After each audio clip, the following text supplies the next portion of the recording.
Hello everyone, Assalamu alaikum. I'm Arifur Rahman, working as an English language instructor. I hope that you all are very fine. Dear learners, আজকের লেসনে আলোচনা করব কিভাবে WH word when দিয়ে question করতে হয়। যেমন দৈনন্দিন জীবনে আমরা কিন্তু সচরাচর এভাবে কোশ্চেন করে থাকি, যেমন তুমি কখন ঘুম থেকে ওঠো, সে কখন অফিসে যায়, তাহারা কখন ফুটবল খেলে। সুতরাং এই ধরনের বাক্য বাংলা থেকে ইংলিশে ট্রান্সলেট করার ক্ষেত্রে আমরা একটা স্ট্রাকচার ফলো করব। আজকের স্ট্রাকচার হচ্ছে when do I learn, এর অর্থ হচ্ছে আমি কখন শিখি।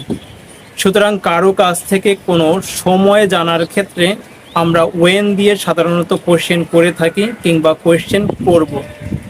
ওকে ডিয়ার লার্নার্স, এবার এই স্ট্রাকচার দিয়ে কিভাবে সাবজেক্ট এবং ভার্ব পরিবর্তন করে একাধিক সেন্টেন্স তৈরি করতে হবে সেটা নিয়ে আলোচনা করব।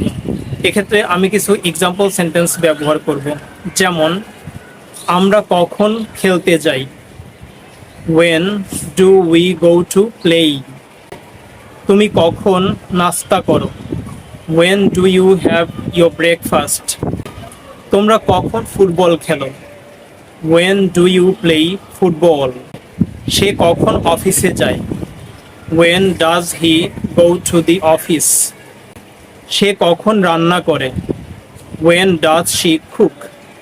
ডিয়ার লার্নার্স, তোমরা নিশ্চয়ই খেয়াল করেছো সাবজেক্ট হি এবং শি ব্যবহার যখন করেছি তার পূর্বে অক্সিলিয়ারি ভার্ব ডাজ ব্যবহার করেছি, কারণ আমরা জানি সাবজেক্ট যদি থার্ড পারসন সিঙ্গুলার নাম্বার হয়ে থাকে তাহলে তার পূর্বে আমরা ডাজ ব্যবহার করব। অ্যানাদার এক্সাম্পল সেন্টেন্স, তাহারা কখন তোমার সাথে দেখা করে, when do they meet with you।